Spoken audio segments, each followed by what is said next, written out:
Good afternoon to everyone joining us for the webinar today for European Public Health Week. I'm Anjana Sahu, a lecturer in public health here at the University of Manchester. These webinars are being run with the European Public Health Association, specifically the section on urban public health and the University of Manchester. We have a range of talks throughout today and during the week. Throughout the day, we'd like you to join in by tweeting questions using the hashtag AskPH, or you can email your questions to much@manchester.ac.uk. We have 4 presentations in today's session. After each presentation, I'll ask the questions that have come up. So without further ado, first up, we have a presentation on infection prevention and control behaviours amongst care home nurses by Professor Dawn Dowding, who is a professor in clinical decision making at the University of Manchester. Over to you, Dawn. Thank you. I just want to hold on a second while I share my screen. Okay. So thank you for asking me to do this presentation today. Just a little bit of an introduction about me. I'm a professor in clinical decision making at the University of Manchester.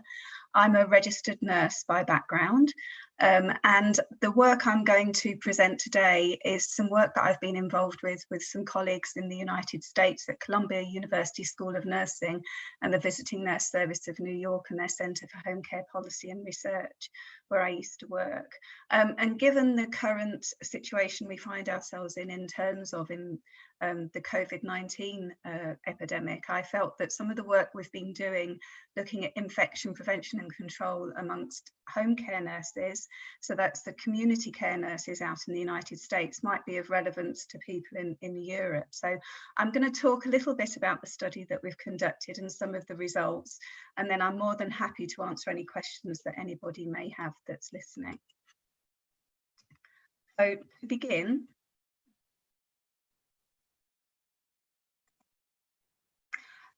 the reason that we conducted this study in the first place is that internationally the number of people who are receiving care at home is increasing, and obviously this study was carried out in the United States, and the most recent data we have about the number of Americans receiving home care is around 4.5 million, and there's over 12,000 home care agencies in the US, and in the UK, where I'm now based, about 100 million contacts a year occur in community health services, and it actually accounts for about 1/5 of the NHS budget. And those people who are providing care in the home are predominantly nurses, although it's not exclusively a nursing intervention service. Predominantly professional care providers are nurses, so we're interested in home care nurses or community care nurses and their infection control strategies. Now, the reason we're interested in infections, and as I said, this study was conducted before the COVID-19 epidemic, but actually infections that a patient acquires when they're receiving healthcare are often considered to be preventable with good hand hygiene procedures and good infection control procedures. And a study that was conducted by one of my colleagues in the US, Dr. Shang, found that about 18% of patients who were receiving community home care in the USA were actually admitted to hospital with an infection. So it's a big cause of unplanned hospital admissions, and it's a big concern. We want to try and prevent those infections from happening. Unlike in hospital settings, we actually have a lack of data on the risk of infections for patients and care workers in non-hospital settings. And we conducted a review of the evidence for the prevalence of infections in people who are receiving care at home a few years ago. And actually one of the biggest problems with this is actually defining who has an infection. But even with those issues, there's estimations that between 5 and up to 12% of all home care patients have some form of healthcare acquired infection. And as I've already highlighted, some of those may be severe enough for them to end up in hospital. So when we started this study, there was a significant gap in our understanding of what infection control looks like in home care settings and how home care nurses manage patients at increased risk of infection.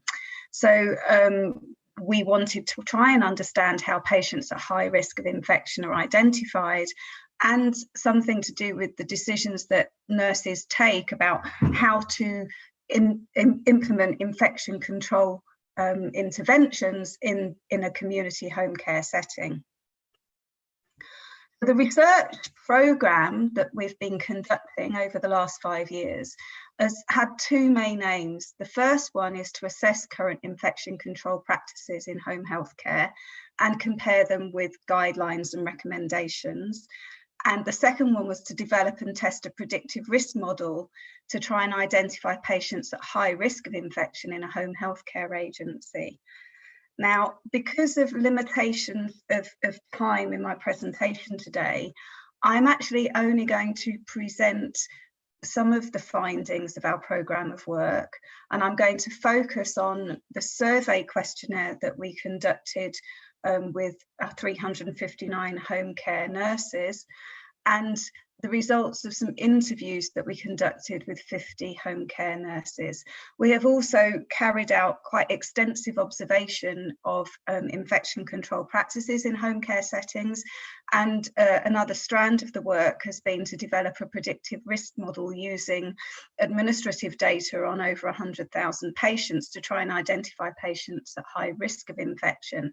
And I can certainly provide information about those elements of the study that I'm not presenting today to individuals who are interested after the presentation.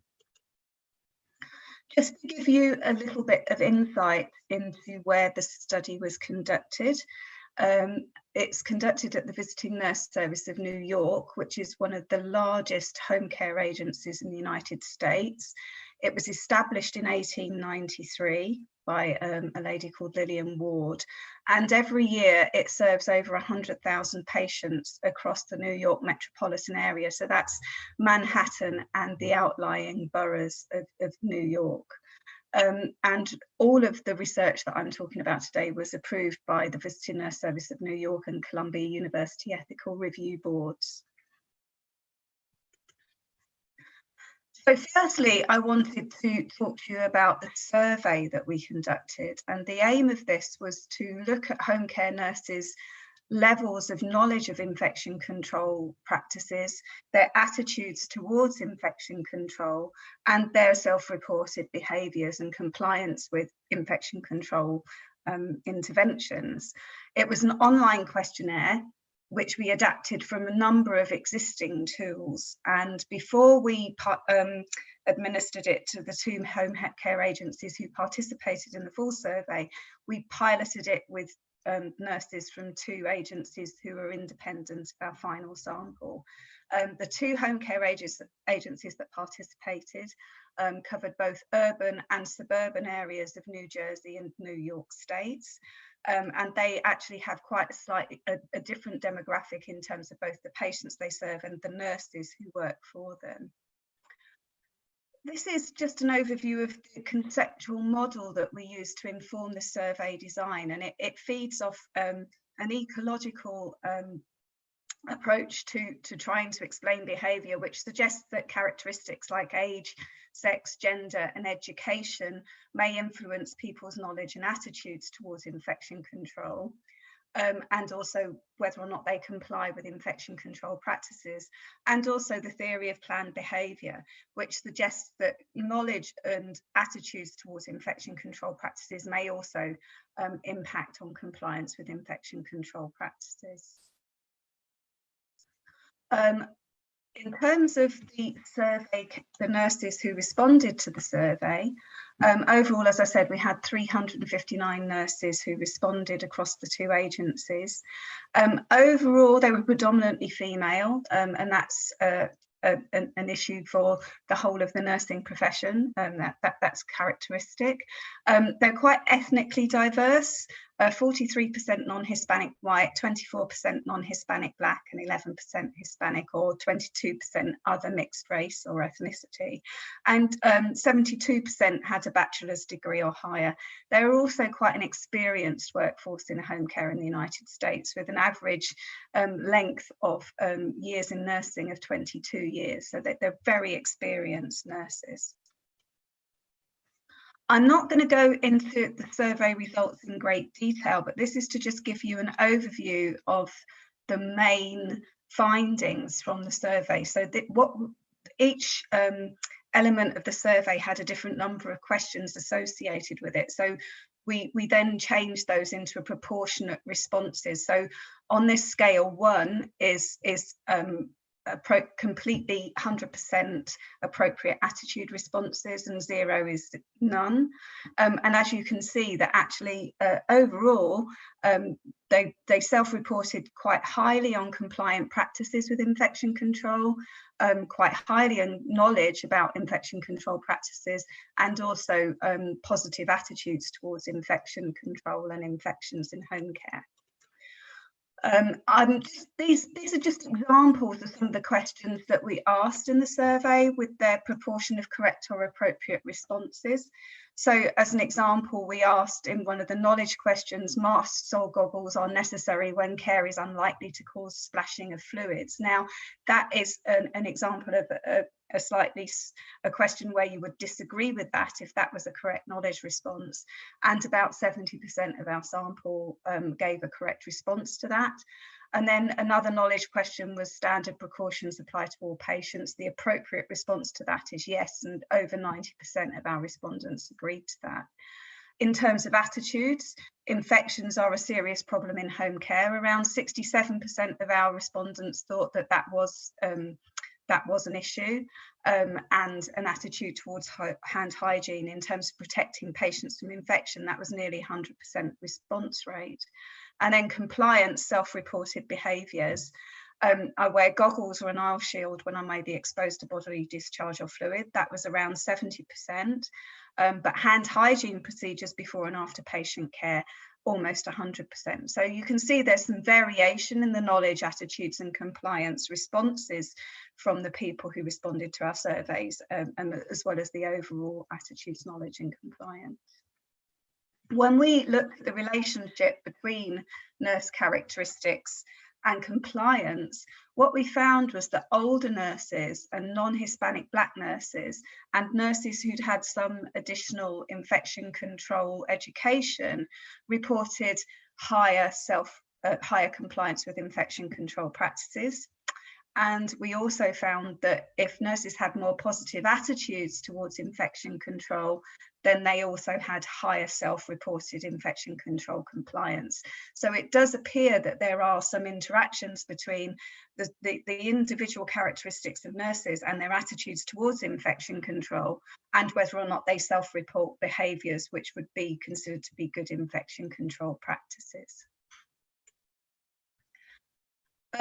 As I said, in addition, we carried out a big observation and interview study of actual practices in the home care agency. And the other element of data I wanted to present today was some of the results of the interviews that we conducted with 50 nurses from the Visiting Nurse Service of New York. And each nurse was interviewed after they'd been observed conducting 8 patient visits. The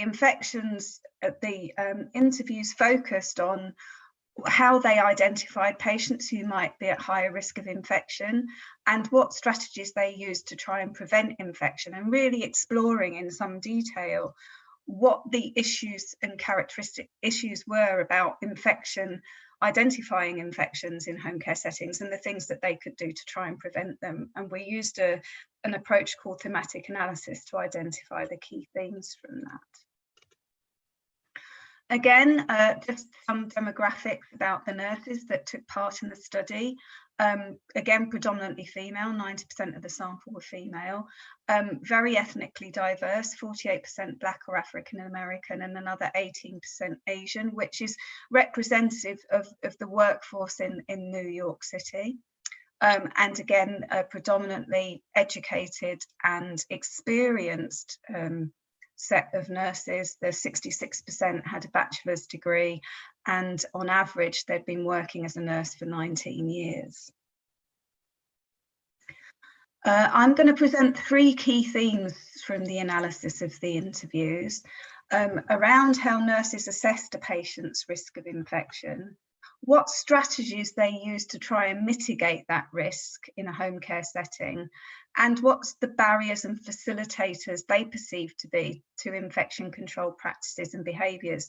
And this is really a very broad overview of what is a very detailed data set. And again, I can answer any questions if anyone has them at the end. In terms of assessing risk of infection, quite often the nurses said that it wasn't something that they automatically did when they went into somebody's home, but in the process of collecting information about that person. So while they're assessing them and looking at their health status and looking at why they require home care, what medication they're on, what's wrong with them, they're looking at their skin, they're looking at their wounds. And at the end of that process, they may then say, okay, I think that this person is at a higher risk of infection than somebody else I would see. So it's not something that they automatically do, but it is something that they would do in practice if they felt that combination of information indicated it. In terms of specific things that they felt would put a patient at risk of developing an infection, things like having intravenous drugs, a catheter, that they saw that as being something that would put them at risk. Certainly patients who are elderly, who have underlying health conditions such as diabetes, they saw that as being a risk factor for things like urinary tract infections. But unusually compared to hospital settings, and I think that this is something that comes out in a lot of the data I'm going to be presenting to you, is actually the unique nature of the home environment. Unlike hospitals, nurses have very little control over the environment that they go in when they go into people's homes. Some of the environmental conditions that they saw were not very great. And they mentioned things like people living very close together, whether or not there was good sanitary practices in the house, if they wash their hands or not. So patients' behaviour and the environment where somebody lived could also be a factor in increasing the risk of infection. In terms of intervention strategies that the nurses used to try and mitigate against infection risk, there wasn't any one thing that they could do that would reduce the risk of infection. So sometimes they talked about things like trying not to put their coat or their bag or their laptop or things on a surface in the patient's home, just in case they would pick up something and transmit it to somebody else. They also discussed in a lot of detail a strategy of educating patients about infection and infection prevention and control, which was one of the main ways in which they felt that they could deal with infections. In terms of barriers and facilitators, they really were very aware of the risk of them giving a patient that they're caring for an infection. And also that because of the nature of home care practice, they're autonomous practitioners going into homes, they're not being supervised by anybody, that actually it's their responsibility to make sure that they are not giving infections to other people. So they were very clear about the sorts of strategies they undertook to try and reduce that spread of infection between patients, and also the things that they could do while they were in the patient's home to try and reduce the risk of infection developing. And also, as I've already highlighted, is that they're in somebody's home and they actually don't have any control over that environment. And certainly some of the things that the nurses were reporting in terms of some patients in New York had no access to running water, so there was no facility for the patients to wash their hands. They were in conditions where perhaps there was infestations. Some of the patients that they were seeing had other issues such as hoarding. So there were things that they had no control over in terms of the cleanliness and the sanitary conditions of the homes and what they had to do in order to be able to prevent infection in those instances. So they focused on what they could control, which was education of patients, and rather than trying to control the environment, which they had very little control over. So overall, what's come out of our study? What can we understand about the nature of infection prevention and control in home care community settings for community nurses? Overall, our nurses had self-reported high rates of compliance with infection control practices, and that is very reassuring, I think, to a lot of people, that the nurses that we interviewed really had a very good understanding of the things they needed to do to try and reduce infection spread in these community settings. And those nurses who had more positive attitudes about the risk of infection in home care actually had more self-reported compliance. The results of our interviews highlighted some significant barriers to infection control in a home care environment, and the specific challenges that nurses face when they go into a home environment, which are very different to an acute care or hospital setting in terms of the control they have over being able to influence things such as sanitariness, cleanliness, access to water. It's something which we are continuing to do work on in terms of trying to help nurses identify patients at risk of high risk of infection, and really how we can develop educational interventions for patients to try and help improve some of the infection control behaviours. Just very quickly, I need to acknowledge the funding for the grant, which was supported by the Agency for Healthcare Research and Quality in the United States. And this is a team endeavour, and the research team, particularly Dr. Shang, who is the principal investigator on the project in the United States, and my colleagues from Columbia, the Visiting Nurse Service, and Dr. Russell, who's at Appalachian State University. And I'm more than happy to answer any questions. I think I've done my 20 minutes. Oh, that's great. Thank you so much, Dawn, for that presentation. We do have some questions for you. So first up, do you keep in touch with colleagues in New York currently? And what are the issues that they're saying with regards to COVID-19 that may be different to those experienced in the UK? The answer to that is yes. I actually meet with the research team weekly, so I've been talking to them at depth in length about what's happening in New York, and I think some of the differences are just the scale of the COVID-19 epidemic in New York has really overwhelmed the hospital setting. And I don't know if anybody's seen on the news, but they had to set up temporary hospitals in Central Park. And there's been particular issues about things to do with being able to manage the response. And again, there's issues in differences in the healthcare system, in that they have issues about people actually when they go to hospital because of the insurance issues. A lot of the patients who are contracting COVID are, like here, from slightly poorer socioeconomic areas, and maybe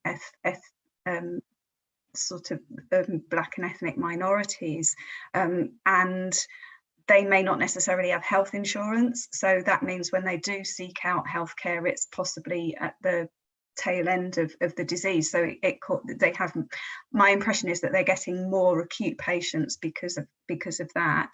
And we have had some discussion about how they're managing patients when they're discharged to the home environment.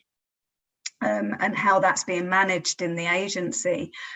What they're tending to do is to schedule appointments for nurses to go and see those patients at the end of the day, so that they don't have any risk of transmission of COVID to other patients on their list. But apart from that, they're still seeing patients and doing that. But I think my overwhelming impression is that they have suffered the epidemic slightly in a slightly more extreme way than we have here. Okay, thank you. Really interesting to compare the two systems. Is there specific training in infection prevention control for home care nurses, different to that for nurses in hospital settings? And is it the same in the US and the UK?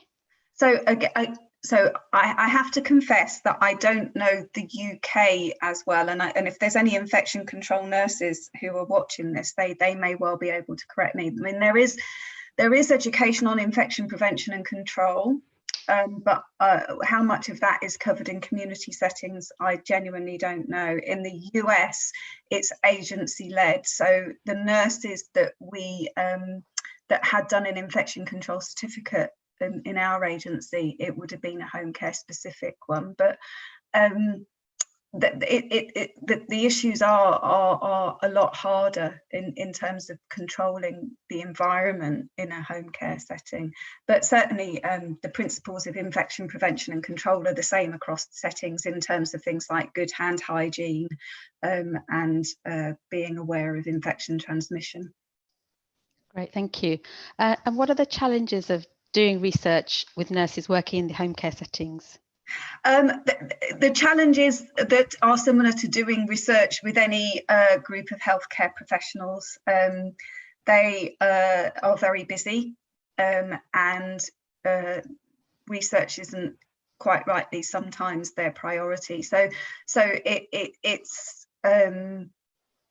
making sure that you are flexible, that you're understanding of the clinical circumstances that people find themselves in, that you can, you know, I mean, I've found over the years that just making sure that your understanding of the context where somebody is working and making sure that your research and the way that you approach people and the way that you conduct the research doesn't interfere with clinical practice, and that you're sympathetic to clinical practice. And in that way, you can often overcome some of the challenges in terms of people maybe being slightly reluctant to participate in the first place. But certainly there's challenges in carrying out research with frontline clinicians just because of the nature of where they work. Thank you. What do you think the main challenges will be from the COVID outbreak for infection prevention control in these settings? I think, I mean, there's some immediate issues to do with personal protective equipment for home care professionals. And I think that in the long term, actually infection prevention and control and how we can try and help control infection in community settings is going to become something which is a much more high priority in terms of the agenda. I mean, the evidence at the moment for how this is conducted in home care settings, so not care homes and not hospitals, but home care, is very sparse. And I can see that actually there's going to be a need to really try and understand how we can manage that more effectively.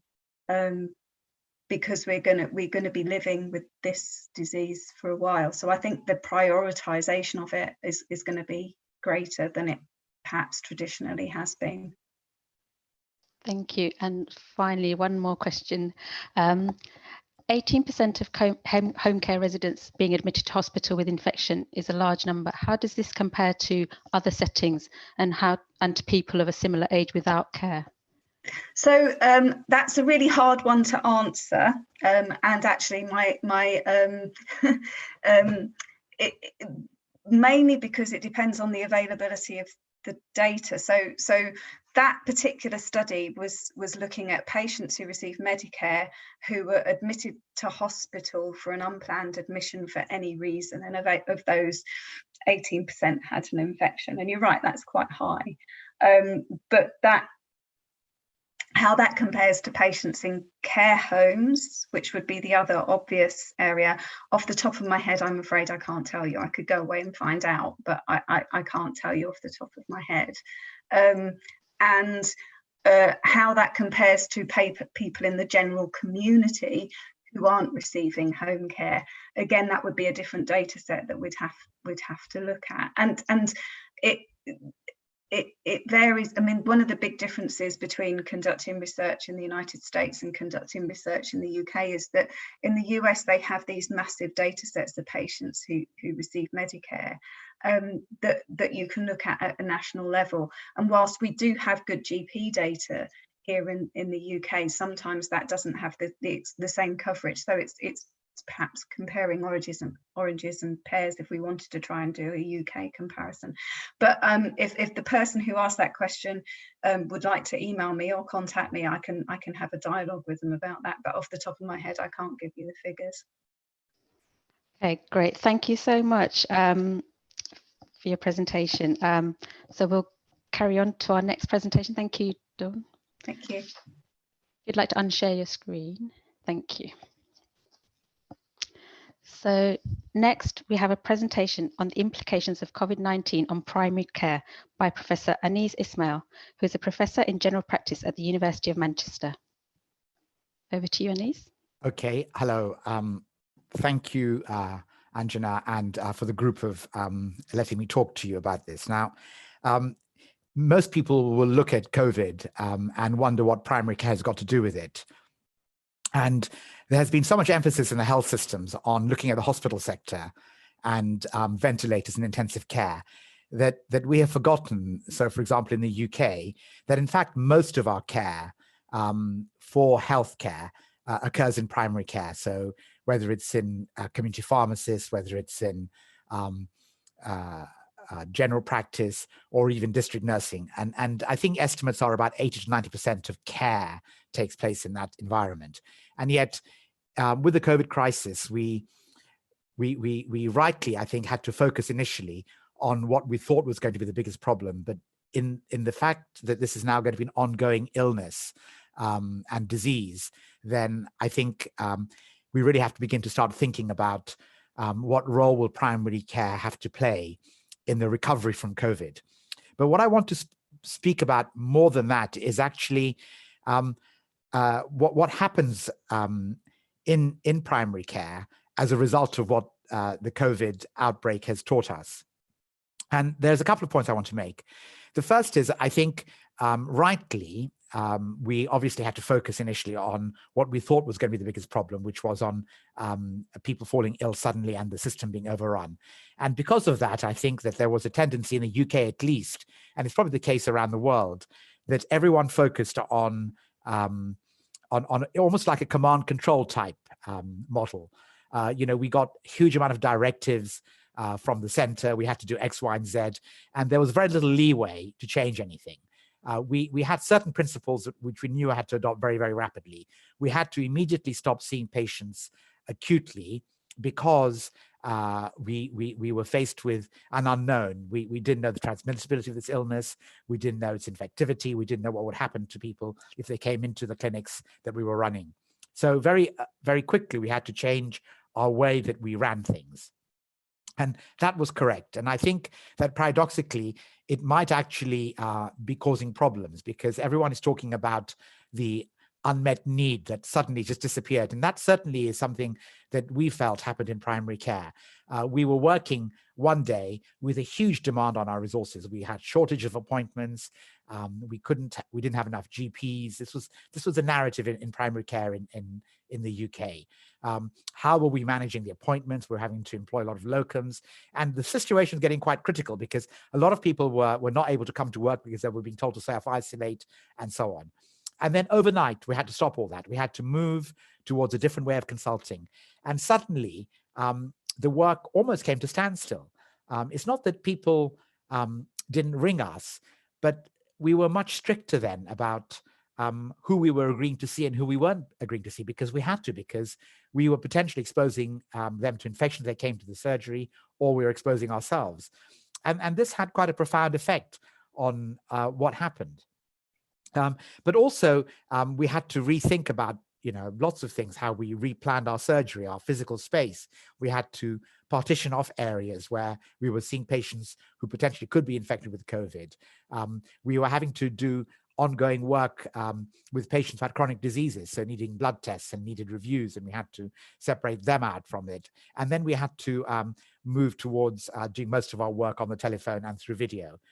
Now, for our practice, it actually wasn't such a big change because we actually experienced a flu outbreak in 2009, and people forget that, the swine flu outbreak. And as a result of that, we had to change the way we did. And in fact, for our practice, one of the things that we did was we had to move to a telephone consultation model primarily. And we continued with that after COVID. And it made me think about what the post-COVID world would look like. And that's a bit what I want to talk to you about today. So I think that as we move away from the command and control model, and we recognize this is an ongoing disease, and we have to live as a health service with it, what will it mean to us? But also, what can we learn from what we did in these first few weeks in terms of how we manage our care? And I think that's something that's going to be very, very important. And I think it's important for us to recognize this notion of what primary care was like. As I said to you, it was very pressured. We were obsessed, and I think it is the right word, about people not being able to come and see doctors. So there was a massive shortage of appointments.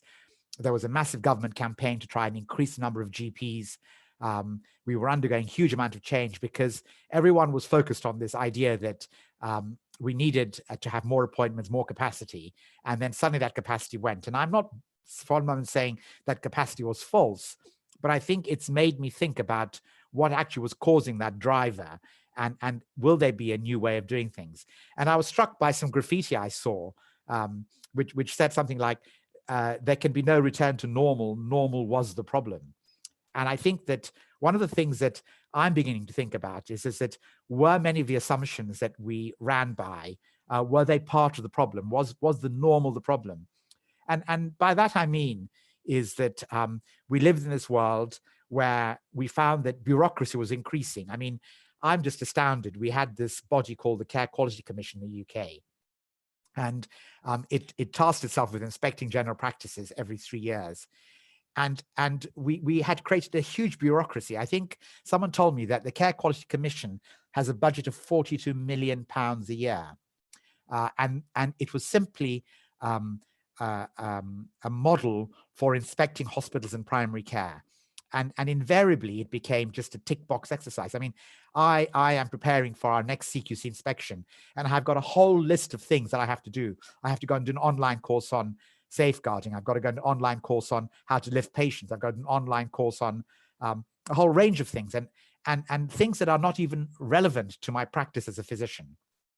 And yet that is the normal. This idea that the bureaucracy is the only way that we can monitor primary care and hospital care. We lived in a normal where we had a real problem with a shortage of GPs. We were relying more and more on locums to do the work of GPs. And this country had said that we were going to try and recruit 5,000 more GPs, and we couldn't get them from anywhere.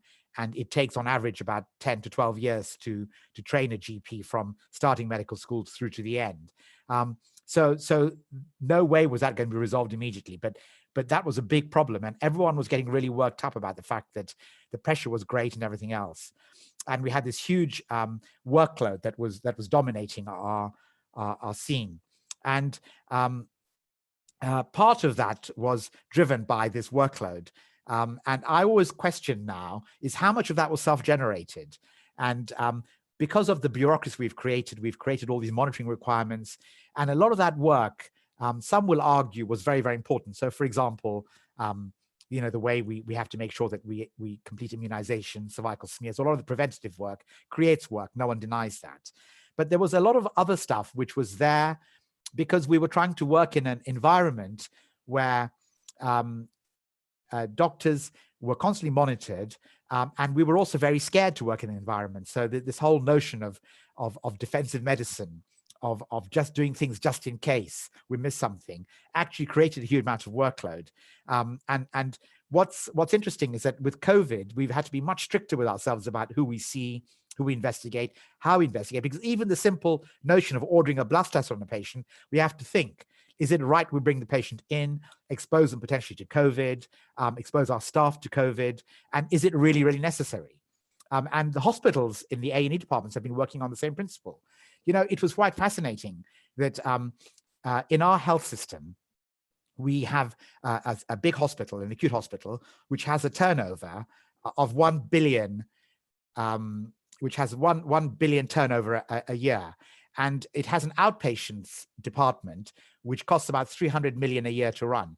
And yet overnight, because they were so concerned about bringing COVID into the hospitals, they stopped all outpatient appointments. Now, of course, a proportion of them were very, very important, but a huge number weren't. They were just a means of sustaining the system. And suddenly overnight, everything was just patients got written to, you don't need to come again, go see your GP.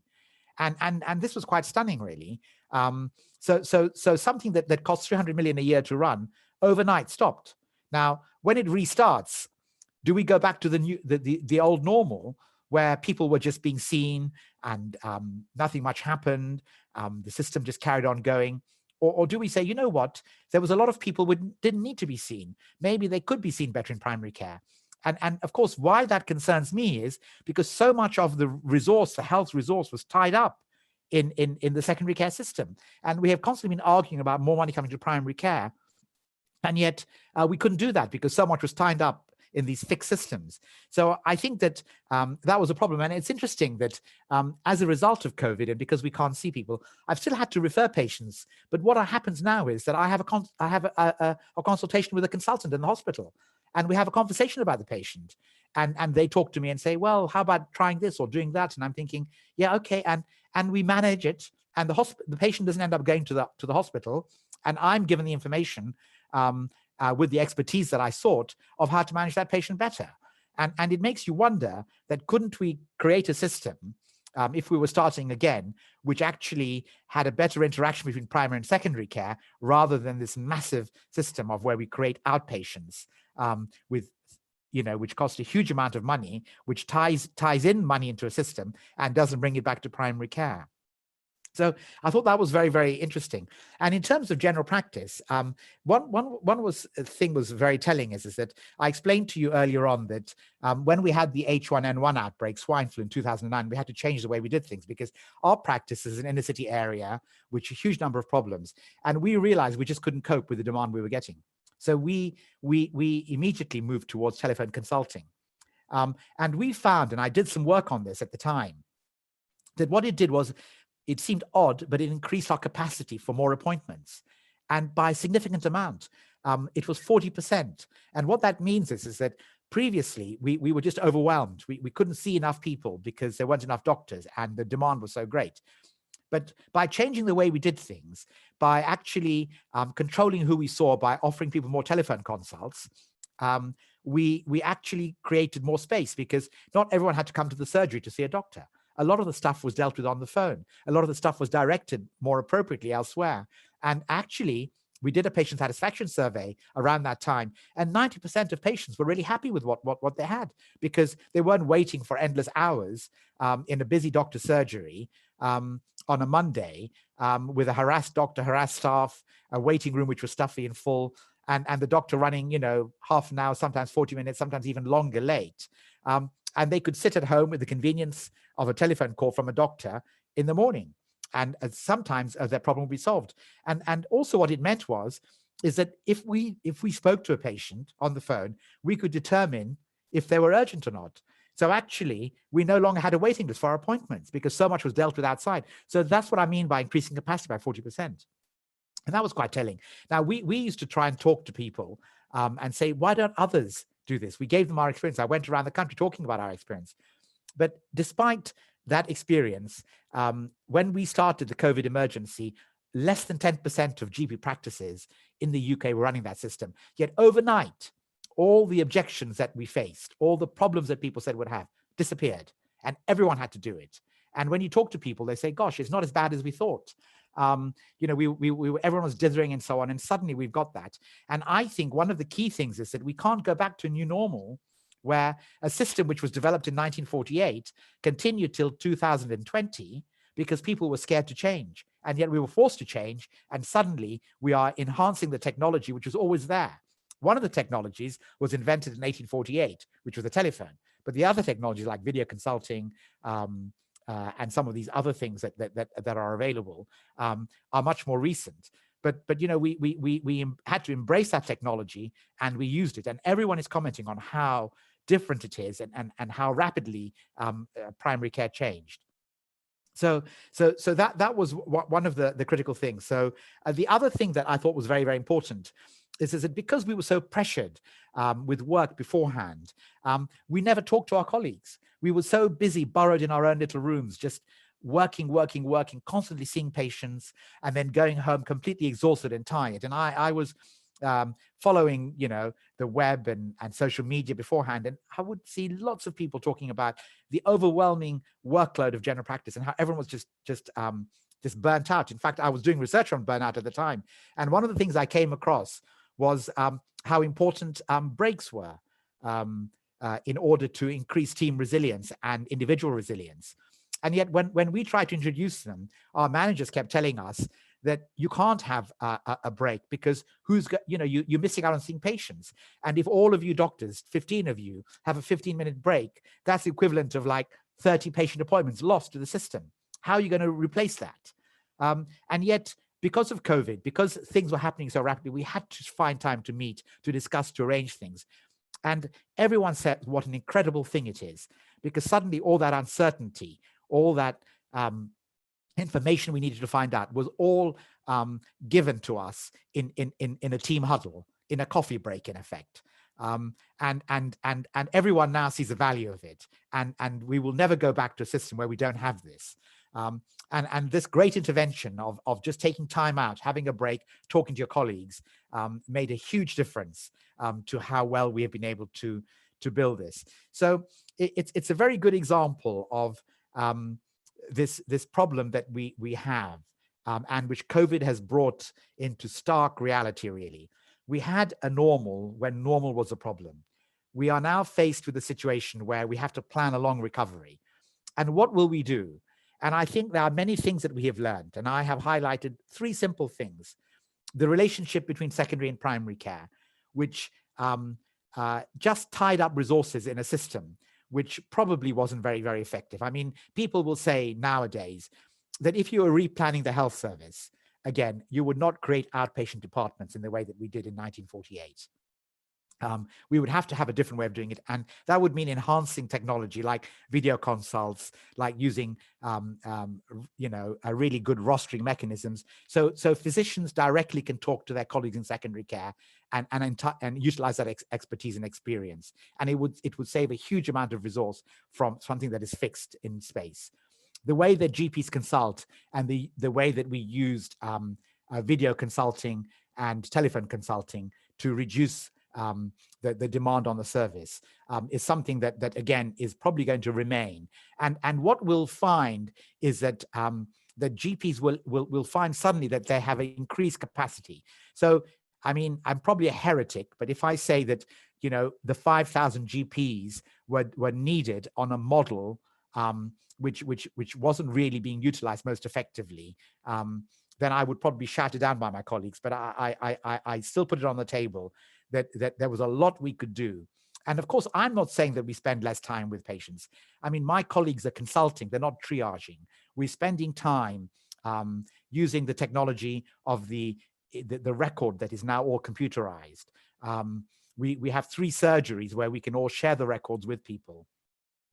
We can talk to the patients where we have up-to-date records, up-to-date investigations on a computer screen, and we can do that from home as well. I mean, half my colleagues are working from home, yet being able to do that quite effectively. And these are the things that I think we never enhanced in primary care, yet we can do that now. And I think that will improve continuity for patients. It will improve the experience of patients and will increase capacity. And one of the things we found also that with increased availability, the pressure on the health system generally falls, because we did this in our practice when we introduced our system over 10 years ago, that actually people from our practice attending the accident emergency department fell.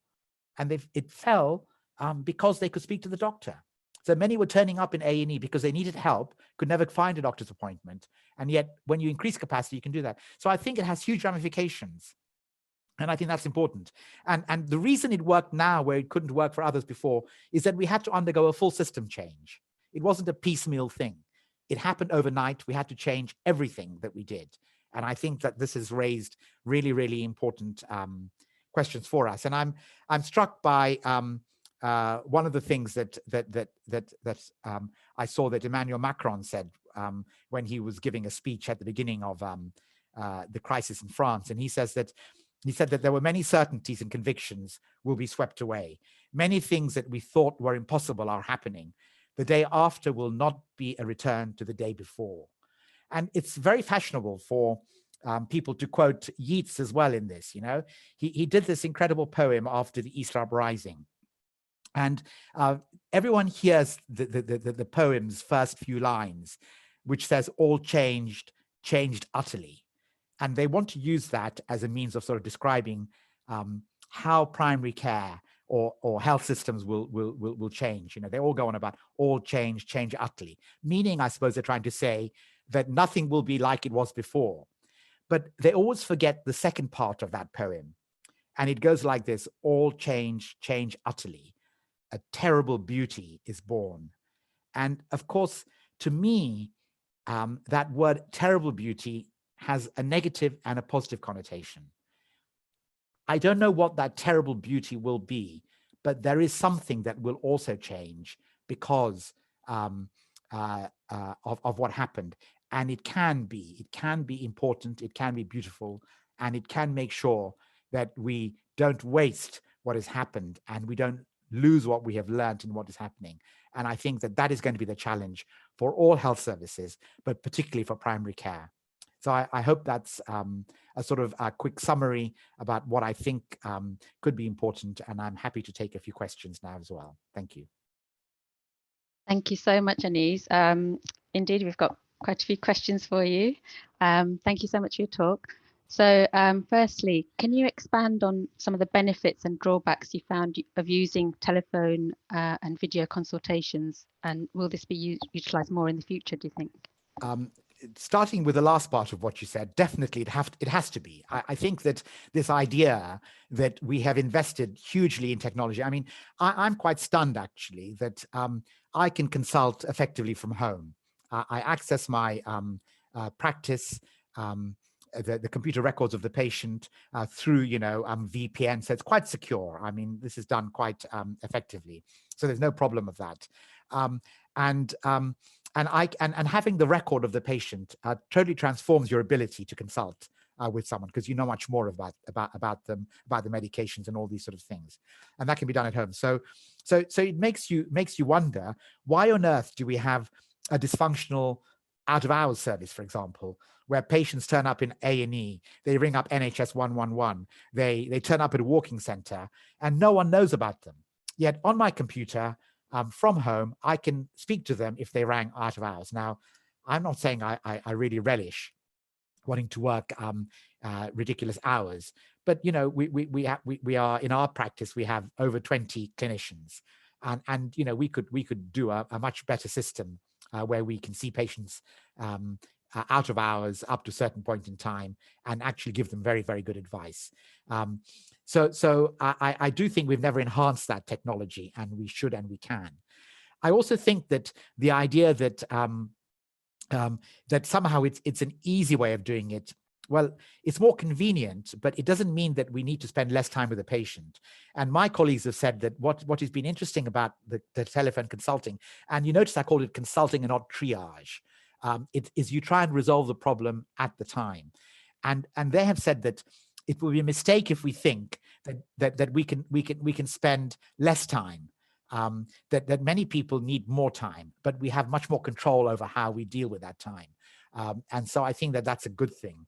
The negatives are, I think, that if suddenly managers think, oh my God, yes, we can do it all this way, and we should never see patients, for example. Well, I think that's a real mistake. But what I do think is that with the right training, all clinicians, whether you're a nurse, whether you're a pharmacist, whether you're a doctor, with the right technology, and of course, what makes it simple or easier for us is because we have the patient record.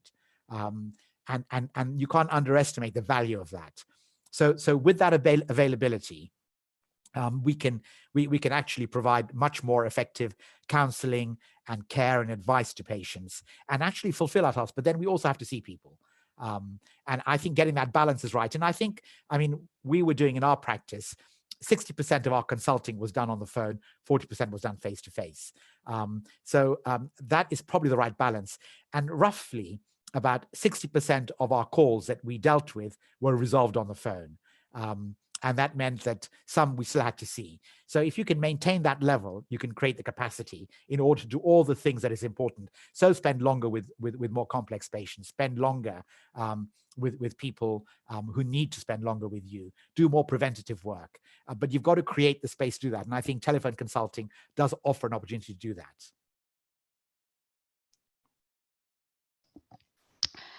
Do you think that video consultations will worsen health inequalities through the digital divide?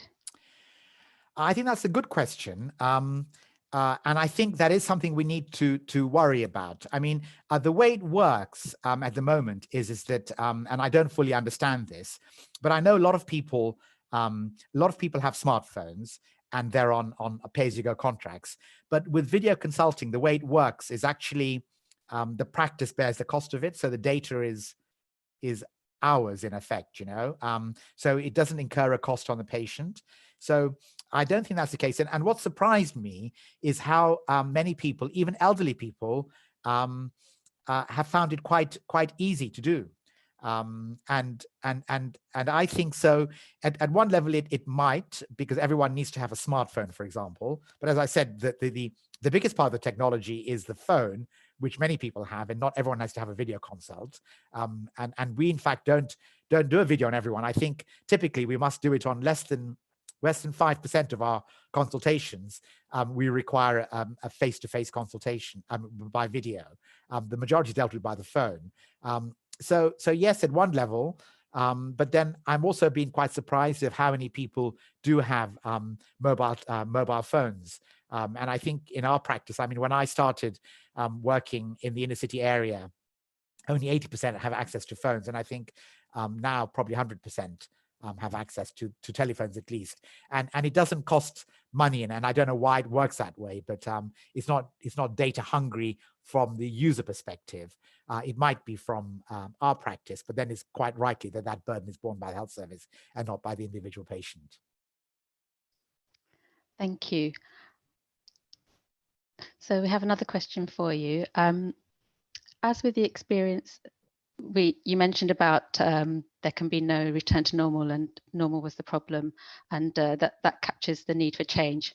But as with the experience of swine flu, will these positive changes stick this time, and why? Well, I think that is what's up to us, really. And I worry that we're not spending enough time talking about recovery now. I think we understand a lot more about COVID. We understand the nature of it. We understand, and I think what is good is that we have shown that we can cope. But I think we need to spend as much time now with the same intensity talking about the recovery. And I think that that is all of us who work in the health system need to think about that. And I think now is the time to start having that conversation. So there is a danger, and I know this. For example, one of the lessons that I learned is that when we started with our change, which happened after swine flu, we did really well for about 4 or 5 years, and all the data showed fewer of our patients were going to A&E. The doctors were very good at dealing with things on the phone, but gradually we lost that expertise. We forgot about retraining ourselves. We forgot about constant monitoring. We forgot about some of the really important things we learned at the beginning. And gradually we noticed that our A&E attendances from our patients increased.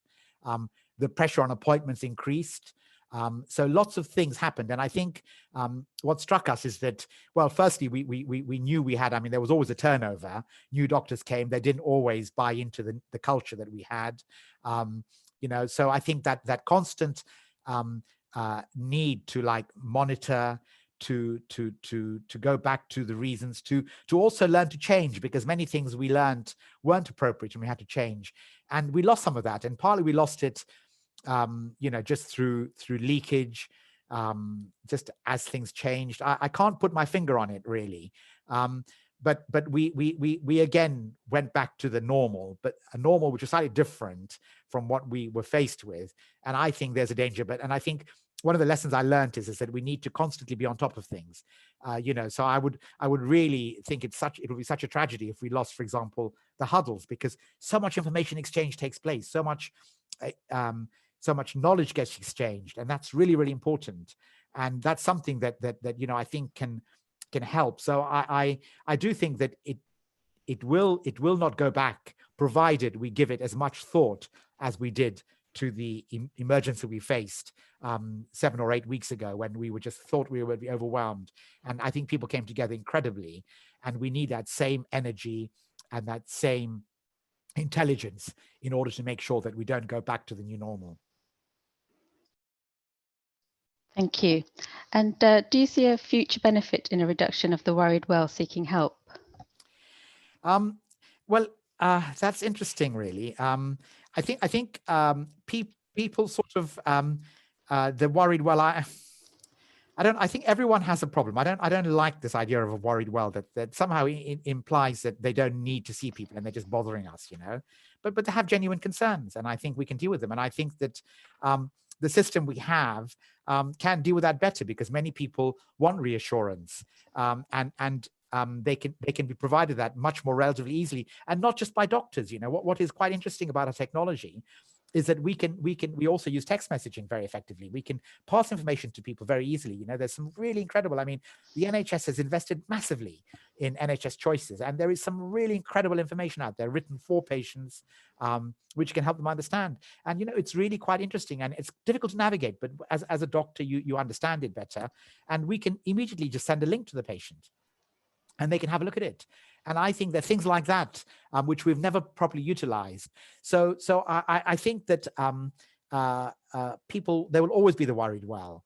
And all of us are worried now because of COVID. But I think that we can impart information much more easily if we properly enhance the technology and the tools that we have, which we haven't done. And the old normal never allowed us to do, really.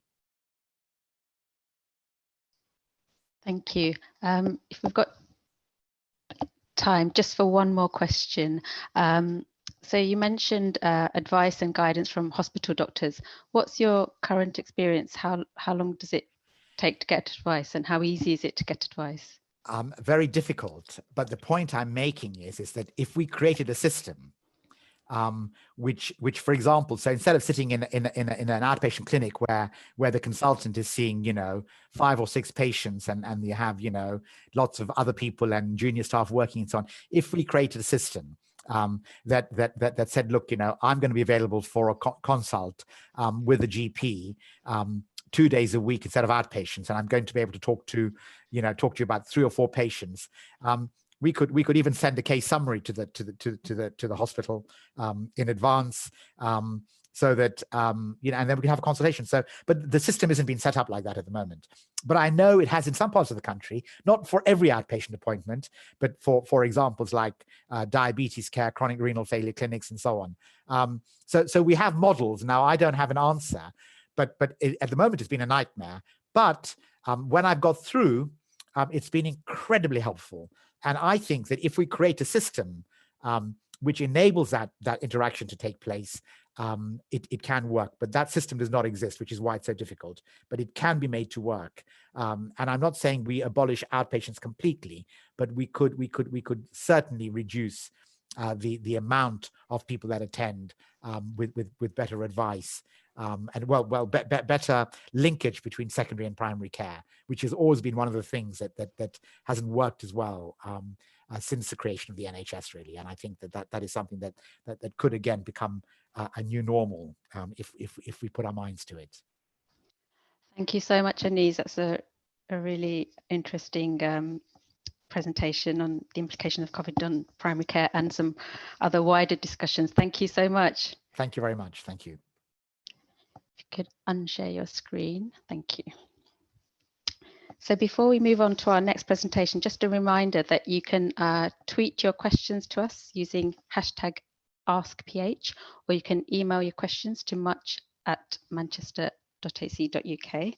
So next up, we have a presentation on catalyzing the integration of public health and primary care through digital tools, an opportunity for compassionate and evidence-based praxis, presented by Dr. Elena Petelos, who is a Senior Research Fellow in Public Health and Lecturer in Evidence-Based Medicine Advisory Board, member of the European Forum for Primary Care Steering Group, and member of the WHO European Health Information Initiative. Over to you, Elena. I don't know whether you can hear me well. That was a big introduction, but can you hear me well? Because unfortunately we have construction work going on. I can hear you perfectly. Thank you. I'm going to start sharing screen, and I apologize in advance in case we have, in case we end up with a lot of noise. So let's see tools. You can see my screen, yeah? So that is a big title and a big introduction, but in essence, you can see my screen well or not? Yeah, we can. Yeah, we can, yeah. Okay, so when we started discussing this session, it was what I was asked to do was rather challenging, was to give a rather technical presentation on what is available from a digital perspective, from an interoperability perspective, and what could be achieved in primary care and why it should be achieved in primary care, whilst at the same time to talk a little bit more about what digital tools could potentially offer us in terms of resilience and compassion. So I've tried to put some things together, which is difficult because such topics are better discussed in a group, of course, with physical interaction or face-to-face, if possible. But I will try and send as much material as possible to clarify the project work, which is briefly presented. Let's see. Okay. So I will start, probably you have seen, all of you, in the last few days at least, or in the past couple of years, the Sustainable Development Goals mentioned. I will only focus on SDG 3, particularly SDG 3.8, because that's the universal health coverage sub-goal or objective. And I will say that what we have at the moment, which we never had before, is political commitment from all United Nations member states to contribute towards universal health coverage. And this came out of the UN General Assembly in September. And during that event, which was sort of, its thunder was stolen by the parallel same day climate summit, was quite unprecedented, because there was commitment from every member state of the UN to committing resources and reinforcing universal health coverage efforts, including putting primary care at the forefront to achieve universal health coverage. More specifically, for those that do not come from primary care and not primary care researchers, I myself come from oncology. I'm a public health specialist, but I've been researching primary healthcare for the past few years. We have had many decades before the declaration of Alma-Ata, which was putting in a people-centric manner primary care at the heart of the system, but particularly because it's a natural setting for first encounter. But we had little progress towards that goal, and the focus for the past few decades had been developing versus developed nations. The main difference with the SDGs and with the Astana summit, which we had in 2018, and prior to the UHC declaration, was actually looking at what we needed to do to achieve UHC, and how primary care could contribute towards that. What that meant also in terms of national context, in terms of investment, and also in terms of measurement. So we are discussing intersectoral approaches, we're discussing whole of government and whole of society approaches, we're revisiting the health policies discussions, and we have commitment across political spectrum on equity-based and life course approaches, which is in a way unprecedented. So what is the challenge to assess how to progress towards that? This is, of course, not COVID specific, but very relevant, because theoretically, had we achieved what we set out to achieve 40 years ago with the Alma-Ata Declaration, everybody would have or should have access not only to essential services, but quality essential services by 2000, which was not achieved. So the discussion over the past few years has focused on what is lacking and why are indicators really outdated. Why we don't have the integration we could have to the public health primary care interfacing, which would be particularly meaningful considering the public health sphere is rather isolated from contact with individuals, and how we could utilize tools as they were coming along. We have had a plethora of digital tools emerging over the past few years, decades really, on how to optimize patients' input and information, including in underdeveloped systems, to utilize e-health solutions. The problems that they're being faced, not only in primary care, but across healthcare systems, on depleted resources, on a lot of information which is not matched or which is very divergent and very difficult to interpret once the setting changes, are quite well known. And the importance of measuring the quality of services, particularly of primary care, has also been debated extensively, and it's now part of the 2018 strategy of the Commission.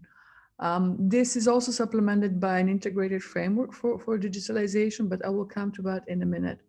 So for me and for all, and now according to the UN, for all countries, the primary care is the heart of the healthcare system. It's pumping patients across the system. And it's ideally and optimally increasing their literacy and empowering them to get where they need to get in the system. Many people ask why primary care in particular. Why don't we want to have highly specialized care across the board? It's not only an issue of feasibility, it's an issue of potentially overdiagnosis, or an issue of a prescription, or an issue of medicalizing care, over-medicalizing care. But we all agree that it's better to have one coordinator of the health record for an individual and to build a relationship of trust. And the single richest source that we can have healthcare data from is actually in the electronic health records. In Europe, we say general practice, but we have also family medicine and many other descriptors. So it comes at the primary care practitioner's health record maintenance, where ideally you have a family physician and a team monitoring the health of an individual, of the family, understanding the context and knowing who they're treating. And of course, this is the setting where we, as mentioned, we have the first contact, and where we can start sort of building observations, including for observational research and interventional research. And ideally, what we need to have is an integration of this clinical and research data to discuss system-level decision-making, but also to empower shared decision-making in the person-centered context. So ideally, I think in the previous presentation that was briefly mentioned, and I think many people are very excited about what you can do with the mobile. And indeed, we have seen so many apps coming around, and with the app is connecting and data flowing in. And not only sporadically data of a certain quality, but data of high quality data. We have also seen a willingness of people to commit, share, give their data in the context of COVID-19, but not only, without necessarily being overcautious. It is a trade-off, but people appear to be willing to do it. We have seen that in the past 10 years with wellness applications, but not only. However, I would like to discuss very briefly why it's not as simple as collecting data through a mobile. The infrastructure in some settings, in the UK, for example, we have had digital records for more than 30 years. In Greece, it was 2012 that was set as a milestone, but it's still emerging. So we have very heterogeneous settings across Europe and, of course, across the globe. But it's not as simple as collecting data through a mobile, because the data that we collect through different applications or through different systems does not necessarily talk to each other and is not interpretable. So the way we get these things to talk is through standards. This is a project in which Greece participated. It was pan-European, and we actually looked on bringing together different clinical trial information models, where you have more controlled environments, if you like, in trials, and see the interoperability. The emphasis at the time for us was diagnostic error, and ensuring we had, beyond standardization and guidelines, generation of information that could contribute to better health at population level. So pulling data through research conducted on primary healthcare in a systematic but regular fashion, not in the case of just a one-off or an acute event or of a single disease, and pulling all of that together and making it become meaningful to inform diagnostic prompts and assess diagnostic error. At the time, the focus was safer clinical practice and, of course, generating a more robust evidence base and assessing when it's more relevant to look at epidemiological studies and supplementing with RCTs and vice versa. So the project has had 3 cycles, and it's there for anyone that wants to go into it. Showing a little bit more on why this is important, also in terms of prediction. We all hear in the context of COVID-19 the need to have clinical profiles. Many people say we understand it better, but still, if you compare the level of uncertainty in terms of mechanisms to vulnerability, it's very high. We see different predisposing factors, both biological and socioeconomic. And we also see many trials, RCTs, but not only, giving information which is congruent across settings, but we're also seeing some information which is quite disparate and potentially very difficult to interpret and make bigger decisions on what we prescribe and indeed on what we invest our very meager resources. Because the moment you have 10 people and, I don't know, X amount of money, if you have 1,000 people and same amount of money, the resources become depleted by definition. So you need to make decisions which are very difficult to quantify risk into which.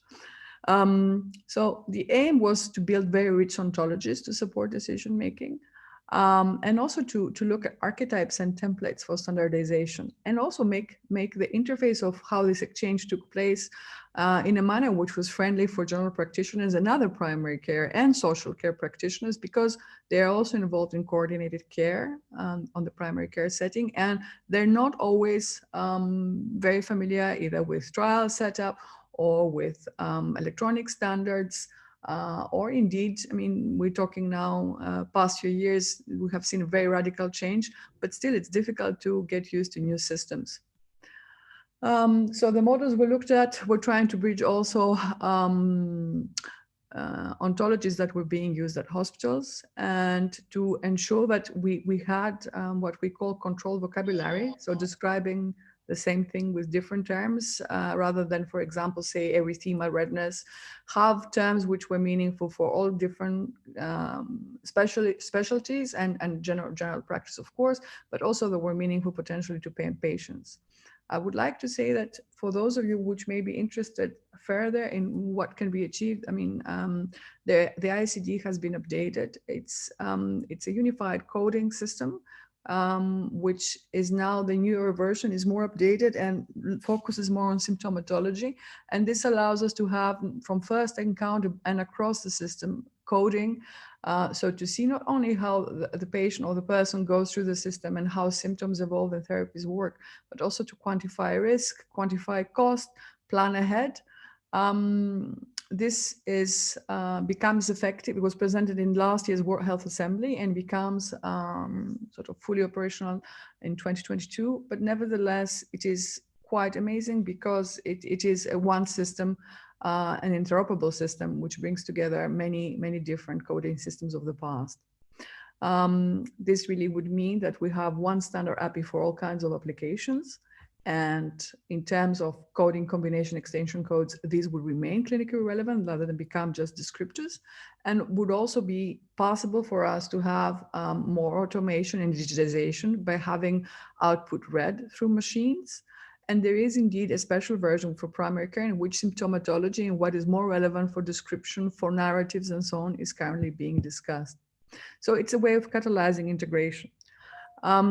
What is more perhaps relevant in the context of COVID, it was always relevant, but now I think it becomes relevant or actually apparent to people which are even outside the realm of trials or outside the realm of healthcare practice, is translational research and participation, including follow-up, is possible because of this kind of coding and this kind of communication. And this is indeed unprecedented. So across Europe, I do not know if you can see the screen well, but this is the most sort of one of the most famous fairy tale for each country. So we do have great heterogeneity across Europe, and we do have resource limitation. But nevertheless, the challenges that we are seeing in the systems systems that were very deprived and systems that were very developed. In terms of communication, we're very similar. And I'm mentioning this because I want to make a very quick small note on communication. Communication has been key, but we've really not looked at it that much.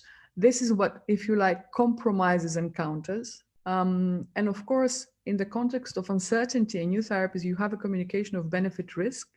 So you have a communication of something you may not very well yourself know, if you like, if you are a practitioner, or if you are a patient or a citizen, you may have to make a decision for someone else. We saw this in the context of COVID on the basis of very limited information and under pressure. So also need to keep in mind that practitioners are not machines. So we have achieved to some extent, and after 20, 30 years of research, technical interoperability, but we still are lacking sort of semantic and of course cultural interoperability. The most recent, if you like, challenge, which I'm pretty sure all of you have heard, is the GDPR and what that does mean in terms of legislative interoperability and exchanging data sets. So this is a facilitator, if you like, because it pertains to what we have in Europe, not only for healthcare, but across the board intersectorally for the digital single market. And it sets standards. So we do have a broad regulatory framework for collaboration and data collection. And that data collection is continuous, and it informs not only investment in healthcare, but investment across sectors. So it can also inform the impact thereof. And in terms of what that means for citizens, it means they can be more empowered for the personal health data and understanding fragmented structures as well.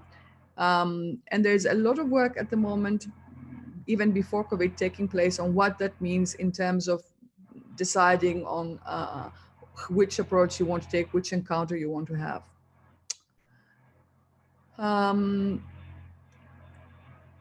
As I said, this is not interactive, but I'd like you to take a moment to think, when does an encounter become critical? And indeed, when the characteristics of an emergency or a crisis.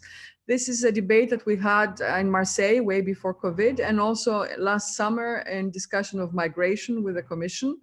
And how do things change when you have an encounter of 2 or 3 people, or an encounter of many people becoming critical? So in terms of defining a crisis, any situation perceived by an individual as difficult could potentially be a crisis for him or for her, not necessarily for everybody else. And it can be specially recognized at different levels of intensity. And of course, in the term, when we're discussing COVID, when we discuss crisis management, this pertains both to preparedness and response. And I think we heard preventions very briefly in the past. So in terms of exposures, prevention and preparedness are quite tightly knit. Also, crisis could be a decisive turning point in making a decision for a path.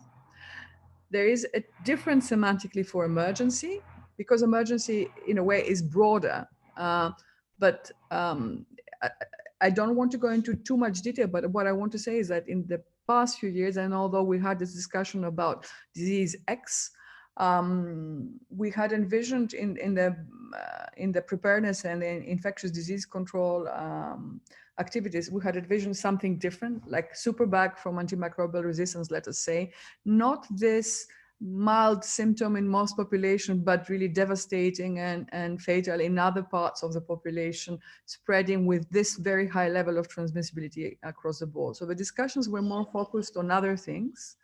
And suddenly, we had a situation. I mean, this slide is from last summer when we were laughing and saying, of course, these things don't happen anymore. But the fact is we just actually landed in one such situation. So theoretically, we saw that you can do many different things digitally. But in actual fact, when we go into pragmatic and formalized responses, we had migrant waves in Europe, and there we saw that telemedicine, telemonitoring, online translation, many other tools were theoretically available, but practically there were many ethical and clinical and even social problems and challenges. And then, of course, for COVID, we had the infodemic, and we found practitioners really at a loss on how to tackle it. And we had not only individuals, but also many practitioners struggling to understand whether they were doing things right, whether they were coping right. So this is a theme across the board, both for people who are carers, both for any citizen, but also for practitioners. So I'll stand this a little bit on discussing for 2 minutes compassion. We have seen people dying, but we have also seen exhausted systems and practitioners experiencing compassion fatigue. We have previously seen this in different settings, including for the care of migrants and refugees. But for COVID, we saw things which were, let us say, extreme. We have seen suicides, and we have seen exhausted and disappointed people giving up, in sort of breakdown mode. Compassion normally has very rapid onset, and the burnout emerges over time. We also have a post-traumatic stress disorder, and we're pretty sure that we will see evidence of that as we go along, even after first, second, or X wave of COVID-19. But learning to recognize when you are suffering from compassion fatigue is a very long story and a very difficult one. So professionals or even people suffering from compassion fatigue normally believe that they become nervous or that they will become impatient, but actually they become depressed or sad or indifferent. So there has been a lot of work on that. And there's also the mindfulness research, which may be of interest. So I'll send some material for that. And what is more important to discuss, and I think I have seen many good messages on that, is on utilizing digital tools to have physical distancing, but not to have social distancing. And I think in that way, we were very privileged because never before we had such tools to allow us to communicate with our dearest and nearest. Of course, I'm discussing very developed nations, but not only. And to be able to have telemonitoring and at a cost approachable, if you like, manner.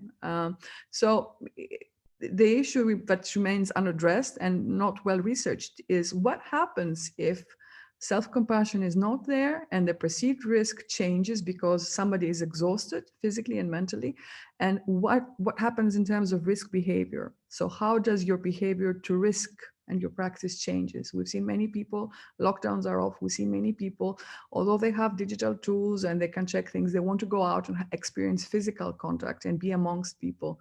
And we're discussing re-exposure, we're discussing immunity, we're even discussing tourism, which is a very prevalent topic in the Mediterranean.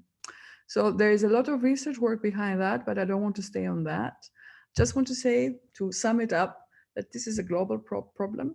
And I think this brings us together than it divides us. We do have political declaration tools and commitment, and we do have a lot of information being exchanged like never before. We do have a low degree of integration in terms of the tools we already have available. So many things could have been done before, but we see barriers being broken down. So I think it's perhaps, I'm not going to close with a poem. I wish I had one ready, but I will say that it's better to have this now than before because we have more tools available for us than ever before. And the things that people should think about investment and policy making in healthcare and beyond are pretty consistent. Investing in primary care, protecting public health policy making and recommendations on the basis of the evidence. But more than anything else is back to UHC. So it's the last item on this. You need to protect your workforce and the people because leaving one behind compromises everybody's life. Not only social cohesion, but survival too. And with that, I think I'm on time because we started at 10 past. So with that, I'd like to thank you all for bearing with me. Thank you so much, Elena. So we've got a few questions for you. Mm-hmm. So do you ever feel like there are too many digital tools and that they can change too quickly? That's the first question. Yes, there are too many digital tools and they can change very quickly. And this is, I didn't elaborate on it, but this is why we need to have as many possible agile teams and people, particularly practitioners, learning to utilize them.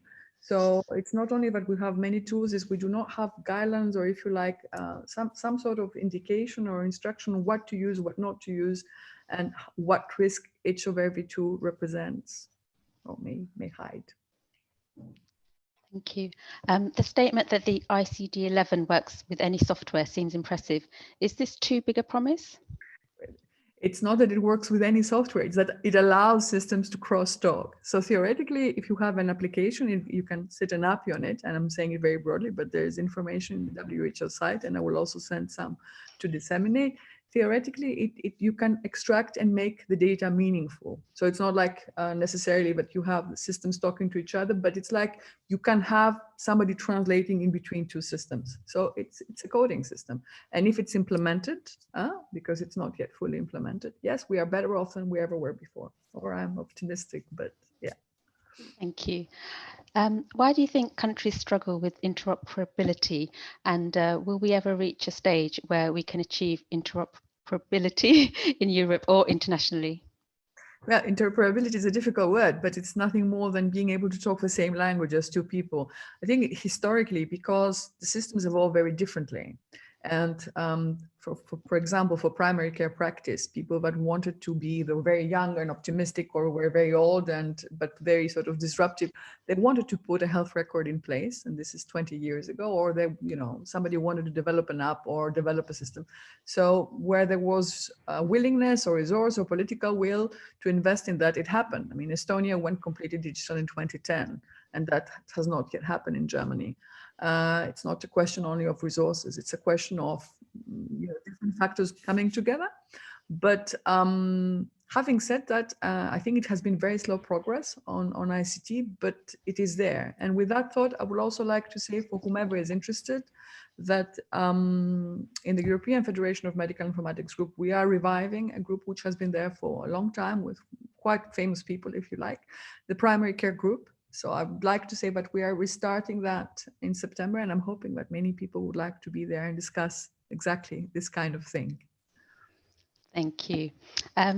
Just a few more questions for you. How can we train clinicians in health informatics to better take advantage of digital tools? I have put it in my slide. I mean, it's the same as for compassion and for everything. It has to start very early. I mean, it's not a question of being taught to use system A or system B. It's more a question of of learning how to self-develop and become agile, and learning how to learn as you go along. So learning was in the past, if you like, more seen, or in the past few decades, as an isolated procedure, but was formalized in early years of training. And then, you did some continuous learning activities here and there. But the world goes very rapidly. So the professional development has to be seen as something continuous. And because we're in public health practitioners speak a different language to primary care practitioners. And other specialists also. So we need to also have things where we all train together. I think that's part of the secret. So for medical informatics, I think we have been too distant from each other. They're very small pockets of activity where people come together. I think this will change.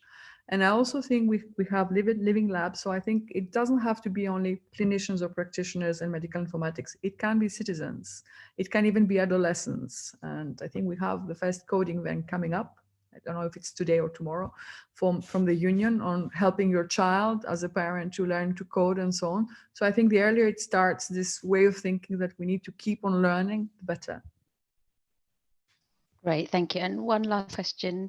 How important is it to prioritize e-record inputting and management during this time with increasing pressures or deficits in workforce numbers?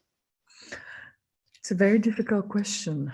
It depends on your resources and your system. I think it's still very important. I think it's still key. If you do not have high quality information and understanding of your population, you cannot proceed with decision making. So I think we had an opportunity to do just that at the beginning of the year. In some cases, it was looked into. In some cases, it was ignored. But this is neither here nor there. We are where we are at the moment. And really, this, even if there's no second wave, or even if this is still the first wave of COVID-19, it highlights nothing more than what we've already seen with other challenges and crises in the past. The fact that we really need to invest into that and have high quality records and high quality data at population level, sitting and extracting data from EHR. I mean, I will also mention for 10 seconds an example. You're seeing, all of you probably are seeing a lot of discussion on remdesivir, which is a repurposed drug. So it's like having a drug for one thing and using it for another. It's quite common in cancer, but not only. And the information from that comes randomly from off-label use from electronic health records. So the need now is visible to everyone because the discourse has extended to, daily discussion, daily debate. but it's on our TV and it's on our living room, in our living room. But actually, the problem was always there. And I think there are many people arguing that the CFR for flu is similar, or at least not that different from COVID-19. I don't want to discuss that, which I don't necessarily agree with, but the point is that we have people dying from many different reasons, including side effects, hospitalizations, which are necessary for diagnosis. So the need is there, and we should do it. But that's my subjective view. That's great. Thank you so much, Elena. Thank you very much for your presentation. Thank you. Thank you. Okay, so before we move on to our next presentation, do remember, if you've got any questions, to use the hashtag AskPH. And just say today is International Nurses Day. So a huge thank you to all the nurses out there for your dedication and hard work, particularly during this time. And our final presentation today is on commemorating Florence Nightingale in the digital age by Professor Michelle Briggs, who is the Florence Nightingale Foundation Chair in Clinical Nursing. This post is a partnership between the University of Manchester, Manchester University Hospitals NHS Foundation Trust, and the Florence Nightingale Foundation. In her joint role, Professor Briggs leads the NHS Nursing, Midwifery and Allied Health Professional Research Unit and works to develop and embed clinical academic opportunities for nurses, midwives and AHPs at the University of Manchester and Manchester Foundation Trust. Professor Briggs is Honorary Professor of Nursing in Centre for Pain Research at Leeds Beckett University. Her pain research has been used in NHS practice and policy guidelines nationally and internationally. She leads pain research programs that have two themes: improving patient experience of pain management and addressing inequalities in pain management. So over to you, Michelle. Good afternoon, and I will just share my screen. Hopefully that you can see my screen, and can you hear me okay? Yep, perfect. Great, thank you. Thank you very much for the invitation to talk about Florence Nightingale on the 12th of May. One of the reasons why I am the Florence Nightingale Foundation Chair, I'm one of 7 Florence Nightingale Foundation Chairs across the UK. Myself in Manchester, we have professors in Northern Ireland, in Scotland, the rest of the UK in Cambridge.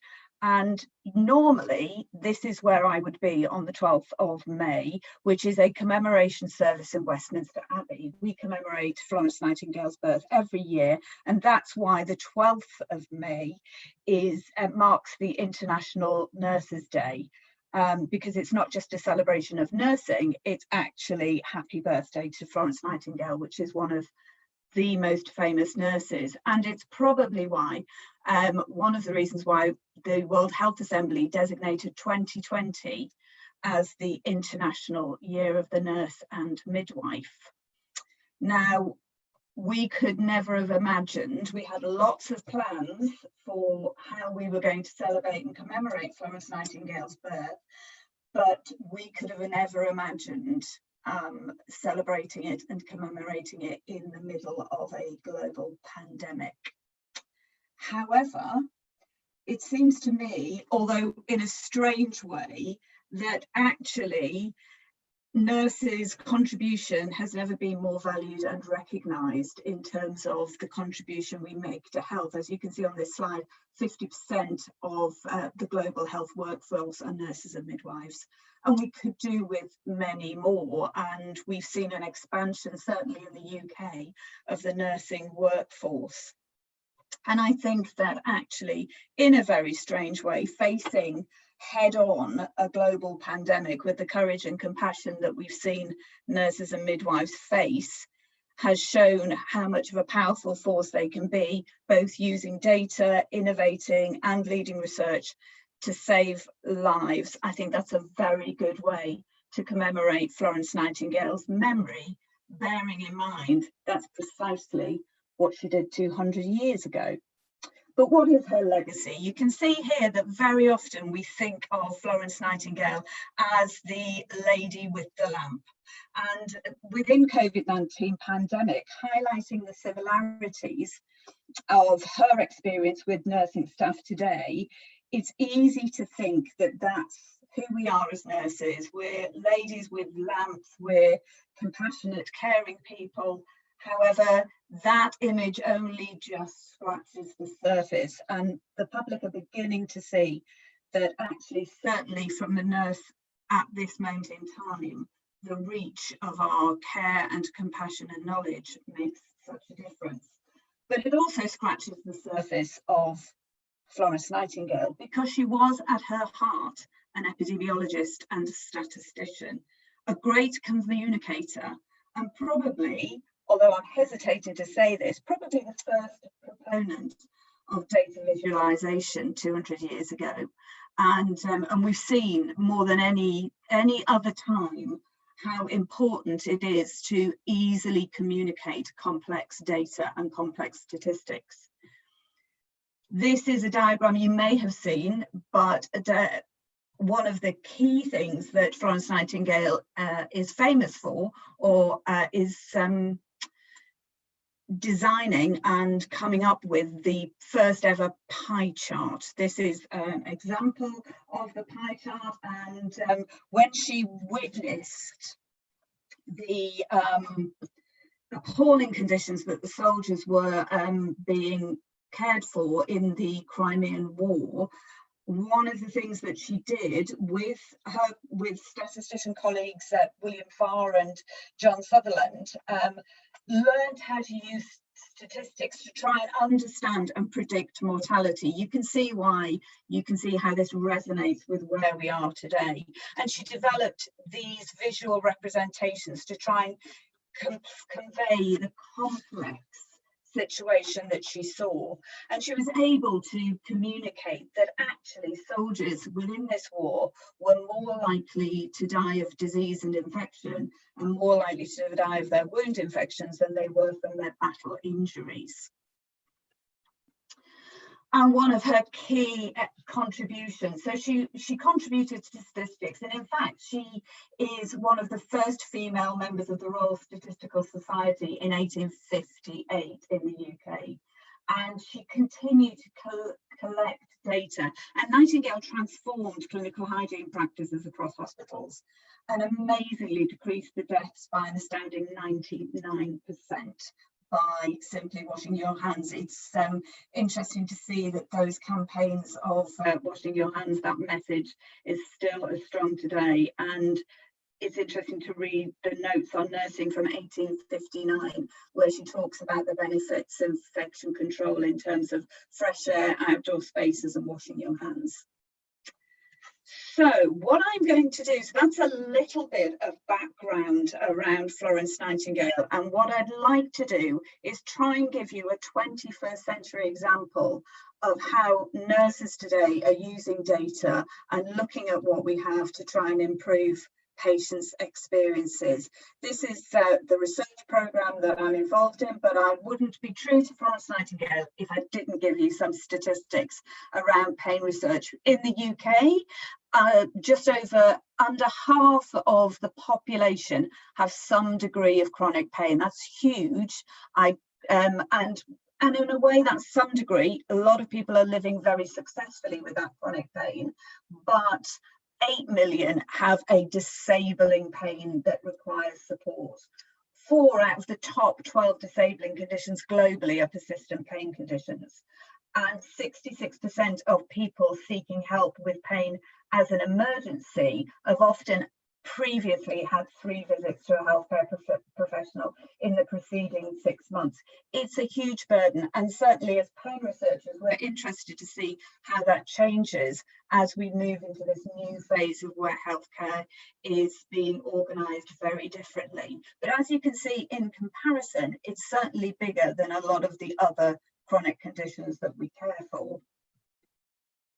Now, my attention is I'm usually interested in areas where pain is often overlooked, so people who have dementia and how they communicate their pain, but I'm only able, in terms of time limits, to talk about one particular project. So I'm going to talk about one of the projects that we're doing around using a digital platform to communicate pain from breast cancer surgery. This is one of my PhD students, Sue Hartup. She's a breast cancer research sister. Currently, PhD student studies are suspended because she's actually on the front line caring for patients with COVID-19. But I'm going to give you, we're toward the end of her PhD, and I'm going to give you an overview of the work that we've been developing with Sue and her PhD. So in terms of breast cancer, why are we interested from a postdoc point of view? Conservative estimate, about 45,000 cases of breast cancer annually in the UK. Disease-free survival is increasing, but with that, great news of increased survival means that there are survivorship issues, and pain is one of the key symptoms for that survivors complain of or have problems with. And we know that effective pain management results in improved outcomes from a pain point of view, and I'm going to talk through why that might be the case. But we also know that 80% of elective surgery for breast cancer is taken as day case, which means that the vast majority of post-operative pain management is down to the patient from a self-care point of view and primary care colleagues. So that transition from acute post-operative to chronic post-operative pain is really complex, but what we do know in terms of predictors is that the amount of pain you have in the immediate post-operative period, if this is severe, that contributes to you developing chronic pain as a result of your surgery. And here it also coincides that 2020 is the International Association for the Study of Pain's prevention of pain year, and one of the areas that we were really keen to try and prevent is the number of people who undergo surgery and as a result of that surgery have pain. And the definition of chronic pain after surgery is pain that persists beyond 3 months of surgery and is not as a direct result of a wound infection or another consequence of the surgery, but is a chronic persistent pain. And as you can see, mastectomy is one of the areas where, depending on how you measure the incidence of chronic pain, it can be from 11% through to 57%. So we were keen to look at this in our population, and this is a pre-doctoral follow-up study of patients that we did in Sue's clinic. Where over a 4-month period we followed up patients in clinics and invited them to complete a short survey where we were asking people who were at least 1 year post-surgery whether or not they were living with pain every day. And as you can see, we're very much at the top end of that. Now, this is a small survey, but clearly that we could see that within our populations there is a significant number of people who were reporting persistent pain. So that was the information that we needed to get a PhD fellowship funded by the National Institute of Health Research.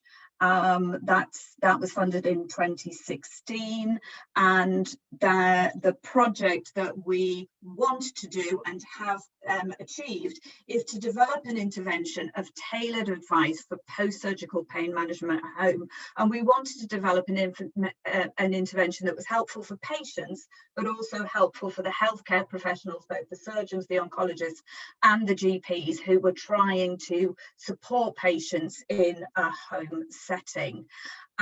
One of the areas that we've, and we were working closely and building on the work of Elena, who has developed a patient-reported outcome system for radiotherapy and chemotherapy that had proved to improve quality of reporting and patient outcomes.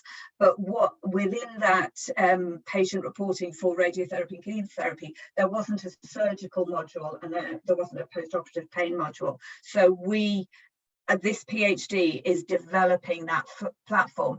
As you can see, this is our timeline. We were so close. We're in year 5. We've collected all of the data, but as I said earlier, we've had to suspend the final findings until we can resume, until Sue can join us back in the team and resume her studies. But what I can give you here is a talk through about how we developed the, and I'm going to focus on the development of the intervention and what we did to develop that intervention. Developing the intervention package was a focus group study in interviews and a systematic review with the primary aim to assess current practice for pre and post-operative pain management for patients and healthcare professionals, and to discuss the planned intervention with a group of patients and healthcare professionals to co-create the intervention that we've now developed. We invited patients, 40 patients, 14 declined and 26 agreed to participate, and that was 9 patients and 13 healthcare professionals. These were the eligibility criteria. People needed to be diagnosed with breast cancer in the last 12 months and be willing to participate. And as a healthcare professional, you needed to be involved in the pathway of patients from diagnosis through to surgery, and currently working in a breast cancer setting. This was the data for the 3 focus groups that we ran with patients age range 38 to 68, as you can see. And this was the professional health professional interviews that we conducted. And the first point I would make is the range of professionals who are involved. And one of the challenges that we found was that actually not one and all of the professionals had the responsibility for communicating about pain. And that diffusion of responsibility is a real challenge when a patient is coming to terms with not only their cancer diagnosis and they're facing surgery, but what that might mean in terms of complex decision making that's required to manage your pain post-surgery. So the main findings that fed into our intervention was, not surprisingly, both patients and healthcare professionals talked about a lack of time to, and it was interesting when Aneez was talking about, no matter what we do, it doesn't mean that we can do things more quickly. It doesn't mean that patients need less time. Time is a real challenge for us all. Also, the perceptions of pain, that sense of a view that, well, of course I'm going to have surgery, so I'm bound to have pain and this should be expected, which we know from a post-operative pain point of view is not a helpful belief. But also the health professionals talking about the need to selectively choose the information. So the anaesthetist would be very much focusing on making sure that somebody was safe to undergo the surgery, and the oncologist would have a different group of, so pain was never necessarily the first thing on somebody's list about priorities. There was also an underestimation of the problem. People felt that somebody may have severe pain for 2 or 3 days, but generally it will go away and wouldn't be a problem. So we fed all of this information. This is what the module looks like, and our intervention is an online platform where somebody is given a username and a password, and they're able to in real time report their pain scores, report the analgesic they're taking, and there's an algorithm that sits behind that reporting mechanism that has a pattern recognition within it. So we'll give advice according to the pain scores that the patient is recording, but it will also email the cancer nurse specialist or the oncologist to say, this patient is week 2 and they're scoring really high on their pain scores. I thought you might like to know. And it will also generate graphical representations, because one of the real challenges was that we found within the qualitative work was that in a traditional outpatient setting, very often 2 weeks post-surgery, a clinician may well say, how have you been? And a patient may say, oh, I've been fine. But actually it's really difficult to summate 2 weeks worth of probably what has been a roller coaster of experience. especially from a post-operative pain point of view, into a single consultation that is a question and answer type of consultation. So what have we evaluated? We have developed the module, we have launched it in a feasibility study, and in that feasibility study, we're looking at usability data, acceptance from a patient and clinician point of view, the desirability, indeed, do patients want to use this? And what I can say is we've been actually incredibly surprised by the uptake, and I suspect moving forward with the embracing of more online and remote monitoring, I think that this would be improved by this and not detracted from it. We have pain monitoring data, we have medication monitoring data, and we've also got information usage around what pain education has been used, what has been valuable, and there are qualitative interviews with patients as a follow-up about how they found this helpful. I asked Sue this morning just to give me a take-home message of what she would like to say, because I'm acutely aware I'm speaking on her behalf. And what she said was that all patients were happy to fill the data online. And what she had found very surprising is she assumed that people may fill this in for 2, 3, 4 days, but actually what we need to do going forward is give some much clearer guidance, as we didn't in the feasibility study, about how long you should use this for, because what she was finding was patients were finding it so informative and supportive that 4 weeks, 5 weeks, 6 weeks, some people were continuing to complete the data. So I will leave you with a final quote from Florence in her notes on nursing, that the most important practical lesson that can be given to nurses is to teach what to observe, how to observe, and we can do that with all the technology that we have available to ourselves. What symptoms indicate improvement, what the reverse, which are of importance, which are of none, and which are the evidence of neglect, and of what kind of neglect. Thank you very much. Thank you. Thank you, Michelle, for your presentation. We've just got a few questions for you, if that's okay. Yes, yeah. Thank you. You talked about a self-reporting app. How successful do you think the COVID-19 self-report app was, particularly in terms of the understanding of the public when asked to input that they had no symptoms every day? I don't have any personal experience of the self-report app. It's not something I've been involved in. I can speak about what we're finding with my team, who are now doing clinic remotely, and what we're finding within the feasibility study here was there was a lot of sense of, when we promoted this as a daily, this is a daily reporting of symptoms for post-surgery, and a number of people felt that people wouldn't want to do that, people would forget to do that, we wouldn't have good uptake, especially as people got older. At the risk of saying we haven't fully analysed all of the data, but certainly the indications from the quarterly reports that we've been looking at over the last year would say that that's not the case, that people are more than happy to input data, even when it's no symptoms, or in our case, we thought people wouldn't want to just go into a website and say, no, I don't have any pain, but people are, and people are doing that each day and going in and saying no pain. So I hope that answers your question, but I don't have any specific experience around the COVID-19 app, I'm afraid. Okay, no worries, thank you. Secondly, due to the rapidly changing landscape of healthcare, what are the risks that progress towards an effective co-produced intervention will be out of date, either the technology or the medical advancement, by the time it's ready to go live?